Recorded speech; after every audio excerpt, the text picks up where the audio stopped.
வணக்கம். செல்வகுமாரின் மாலை வானிலை ஆய்வறிக்கை. அதிகாரப்பூர்வ வானிலை அறிக்கைக்கு இந்திய வானிலை ஆராய்ச்சித்துறை அறிக்கையை பார்க்கவும். 2025 ஜனவரி 8 புதன்கிழமை மாலை ஆய்வறிக்கை.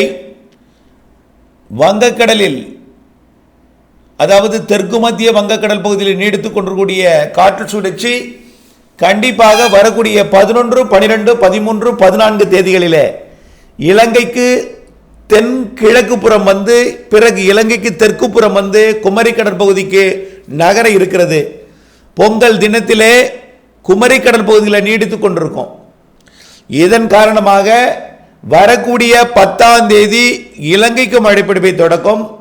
11ஆம் தேதி டெல்டா மாவட்டங்கள் தென் மாவட்டங்களுக்கு மழைப்பிடிப்பை தொடக்கும் பொழுதே சற்று கனமழை பொழிவாகவே தொடங்கும். சற்று தாமதம் அடைந்தாலும் மழை விலக வாய்ப்பில்லை.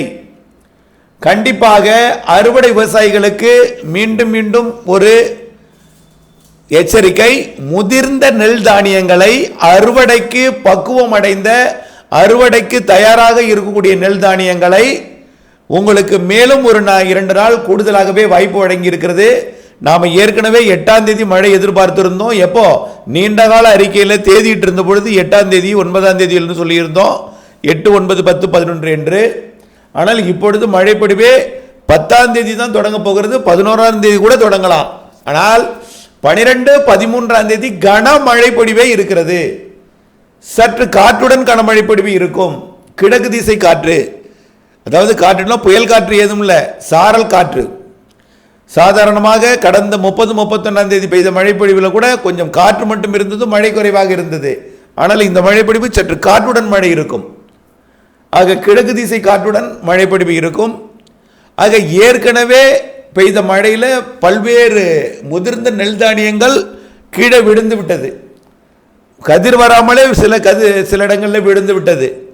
ஆகவே அறுவடை விவசாயிகள் நம்முடைய முதலீடு என்பதை நீங்கள் நினைத்து வானிலை அறிக்கையோடு இணைந்திருந்து முதிர்ந்த நெல் தானியங்களை மட்டும் சில பேர் பொங்கல் கழித்து கூட முதிர்ந்த நெல் தானியங்களை அறுவடை செய்து கொள்ளலாம் என்று வைத்திருப்பார்கள். ஆனால் வரக்கூடிய 12, 13ஆம் தேதி கனமழை பொழிவே இருக்கிறது. ஞாயிறு திங்கள் 2 நாளும் கனமழை பொழிவே தெரிகிறது. சனி, ஞாயிறு, திங்கள், செவ்வாய் பொங்கலுக்கு கூட மழை தெரிகிறது. பொங்கலுக்கு சற்று தீவிரம் குறைந்திருந்தாலும் போகி பண்டிகை என்றைக்கும் அதுக்கு முதல் நாள் ஞாயிற்றுக்கிழமையும் 12, 13 கனமழை பொழிவே தெரிகிறது. ஒட்டுமொத்த தமிழ்நாட்டிற்கே மழை பொழிவு தெரிகிறது. ஆந்திர எல்லையோர, கர்நாடக எல்லையோர, கர்நாடக பகுதி கூட மழை வாய்ப்பு தெரிகிறது. காரணம் என்னவென்றால், நிகழ்வு இலங்கைக்கு அருகே வரும்பொழுது வட இந்திய நிலப்பகுதிகளில் ஒரு காற்று சுழற்சி உருவாகி இருக்கு ஏற்கனவே. அந்த காற்று சுழற்சி தற்பொழுது ராஜஸ்தான், மத்திய பிரதேசம் பகுதியில் நீடித்துக் கொண்டிருக்கு. அது இன்னும் கொஞ்சம் தெற்கு தென்கிழக்கு பகுதியாக மத்திய பிரதேசம் மற்றும் மகாராஷ்டிரா ஒட்டி வந்து அமையும் என்று எதிர்பார்க்கப்படுகிறது. மேற்கத்திய இடையூறும் சற்று இறங்கி வந்து அமையும் என்று எதிர்பார்க்கப்படுகிற காரணத்தினால வட இந்திய நிலப்பகுதியோட ஒரு இணைப்பு சுழற்சியை பெற்று காற்றோட இணைப்பு, அதாவது இணைப்பு சுழற்சியின் காரணமாக மழைப்பொழிவு ஆந்திர பிரதேசத்தின் கர்நாடக எல்லை, அதாவது தமிழ்நாடு எல்லையோரத்திற்கும் கர்நாடகாவின் தமிழ்நாடு எல்லையோரத்திற்கும் மழைப்பொழிவை கொடுக்கும். ஆகவே தமிழ்நாட்டின் ஆந்திர கர்நாடக எல்லையோரத்துக்கு கூட மழை வாய்ப்பு தெரிகிறது. அப்போ கேரள எல்லையோரத்திற்கு கண்டிப்பாக இருக்கும், நீலகிரி உட்பட. அப்ப கிருஷ்ணகிரி, தர்மபுரிக்கும், திருப்பத்தூர், வேலூர், ராணிப்பேட்டைக்கும் மழை வாய்ப்பு தெரிகிறது. 12, 13ஆம் தேதி ஞாயிறு திங்கள் போகி பண்டிகை அன்றைக்கு 13ஆம் தேதி, அதற்கு முதல் நாள் ஞாயிற்றுக்கிழமையும் மழை வாய்ப்பு தெரிகிறது. 11ஆம் தேதி மழைப்பொழிவு டெல்டா மாவட்டங்களுக்கும் தென் மாவட்டங்களுக்கும் நல்ல மழைப்பொழிவை கொடுத்து கொண்டே 12, 13ஆம் தேதி முன்னேறி நல்ல மழைப்பொழிவை டெல்டாவிற்கும் கொடுக்கும், மேற்கையும் கொடுக்கும், வடக்கையும் கொடுக்கும், வட உள் மாவட்டங்களும் கொடுக்கும். சென்னை, திருவள்ளூர் உட்பட, கன்னியாகுமரி உட்பட, நீலகிரி உட்பட, மேற்கு தொடர்ச்சி மலை மாவட்டங்கள் உட்பட, உள் மாவட்டங்கள் உட்பட, டெல்டா மாவட்டங்கள் எல்லா தமிழ்நாட்டின் எல்லா மாவட்டங்களுக்கும், அதாவது தமிழ்நாடு, புதுச்சேரி, காரைக்கால், மாகே, ஏனாம் கிடையாது, மன்னிக்கவும், மாகே மற்றும் கேரளா, ஆந்திர பிரதேசத்தோட தமிழ்நாடு எல்லையோரம், கர்நாடகாவோட தமிழ்நாடு எல்லையோரம் இதுவரைக்கும் மழை வாய்ப்பு இருக்கிறது. ஆக அந்த நிகழ்வு 11ஆம் தேதி, அதாவது 10ஆம் தேதி எதிர்பார்க்கப்படுகிறது மழை தொடக்கம். ஒருவேளை தாமதம் அடைந்தாலும் 11ஆம் தேதி தொடங்கினோம். மழை எப்பொழுது தொடங்கினாலும் 4 நாள் என்று சொல்லியிருக்கிறோம். 8ஆம் தேதி தொடங்கினால் 11ஆம் தேதி சொன்னோம், 9ஆம் தேதி தொடங்கினால் 12ஆம் தேதி சொன்னோம், 10ஆம் தேதி தொடங்கினா 13ஆம் தேதி சொல்லியிருக்கிறோம். ஆனால் இப்போ 11ஆம் தேதி தொடங்குறது, 14ஆம் தேதி வரை மழை இருக்கு. ஆகவே மழை நிகழ்வு நெருங்கி வருவதில் தாமதம், ஆனால் மழை தொடக்குவதில் எந்தவித மழை கொடுப்பதில் எந்தவித பிரச்சனையும் இல்லை. மழை வருவதில் தான் தாமதம், மழை கொடுத்து விட்டு தான் விலகி போகும். அந்த மழைப்பொழிவை மழை பற்றாக்குறையான பகுதிகளுக்கு ஒரு நல்ல மழைப்பொழிவை கொடுக்கும்.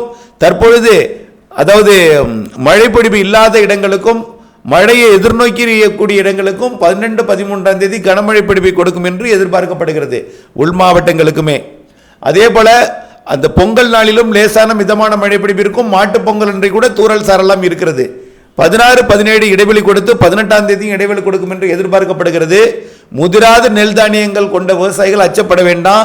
16, 17, 18ஆம் தேதி உங்கள் அறுவடையை செய்து கொள்ளலாம். 16, 17, 18ஆம் தேதி. அடுத்த நிகழ்வு 19, 20, 21, 22ஆம் தேதி வரும் என்று எதிர்பார்க்கப்படுகிறது. அதுவும் ஒரு நல்ல மழைப்பொழிவை கொடுக்கும். இடையில 2 நிகழ்வு, பொங்கலுக்கு முன் வருவதும் பொங்கலில் வருவது ஒரு நிகழ்வு. பொங்கலுக்கு பிறகு ஒரு இடைவெளி 3 நாள் கொடுத்துவிட்டு பிறகு பொங்கலுக்கு பிறகு 19, 20, 21, 22, 23 தேதிகளில் வந்து கொடுக்கும் என்று எதிர்பார்க்கப்படுகிறது. அடுத்தது குடியரசு தின நாளில் 26, 27 தேதிகளில் எதிர்பார்க்கப்பட்டது கொஞ்சம் தாமதமாக 28, 29, 30 தேதிகளில் வரும். அதாவது 30 தேதிகளில் வரும் என்று எதிர்பார்க்கப்படுகிறது. மாத இறுதி நாளில் வரும் என்று எதிர்பார்க்கப்படுகிறது. ஆகவே ஜனவரியில் பொங்கலுக்கு முன் 2, பொங்கலுக்கு பிறகு 2 இருக்கிறது நிகழ்வு காற்று சுழற்சி. ஆக நல்ல மழைப்பொழிவு இருக்கிறது இந்த பொங்கலுக்கு முன் 2 நாள் என்பதை புரிந்து கொள்ள வேண்டும். முதிர்ந்த நெல் தானியங்களை மட்டும் வரக்கூடிய 10ஆம் தேதிக்குள் அறுவடை செய்திடுங்கள். இன்றைக்கு தேதி 8, நாளை 9, நாளை மறுதினம் 3 நாள் இருக்கிறது. இன்றையோட சேர்த்து நாளை 9, மறுநாள் 10ஆம் தேதிக்குள் அறுவடை செய்திடுங்கள். 11ஆம் தேதி கூட அவங்களுக்கு அறுவடைக்கு வாய்ப்பு வழங்கலாம். சில இடங்களில் கண்டிப்பாக மழைப்பொழிவு 12, 13 கனமழைப்பொழிவை கொடுக்கும். 11ஆம் தேதி மழைப்பொழிவை தொடக்கும்.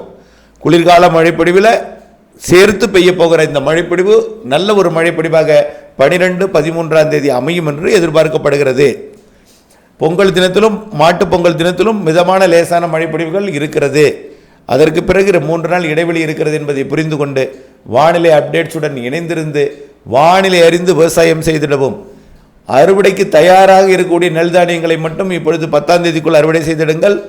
தயாராகாத நெல் தானியங்களை வரக்கூடிய 16, 17, 18 தேதிகளில் அறுவடை செய்திட திட்டமிட்டு அதாவது ஆயத்தத்துடன் இருங்கள். அடுத்த நிகழ்வு 19ஆம் தேதிக்கு மேல் வரும் என்பதையும் 23ஆம் தேதிக்கு மேலும் ஒரு சிறப்பானது ஒரு மழைப்பொழிவை கொடுப்பதற்கு வாய்ப்பு இருக்கிறது என்பதையும், அது தமிழ்நாடு ஊடாக கரை கடந்து போகக்கூடிய நிகழ்வாக இருந்தால் சற்று ஒரு 2 நாள் கூடுதலாகவே கொடுக்கும். 23 என்பது 24ஆம் தேதி கூட மழை தொடரலாம். கொஞ்சம் அதுவும் நல்ல மழைப்பொழிவாகவே தெரிகிறது. ஆகவே பொங்கலுக்கு பின் வரக்கூடிய நிகழ்வு கூட 19லிருந்து வரக்கூடிய நிகழ்வு கூட ஒரு நல்ல ஒரு மழைப்பொழிவை கொடுக்கும் என்று எதிர்பார்க்கப்படுகிறது. கண்டிப்பாக வானிலை மாறுதல் அறிந்து வானிலை அப்டேட்ஸ் அறிந்து அறுவடைக்கு இடைவெளி அறிந்து அறுவடை செய்திடுங்கள். நன்றி.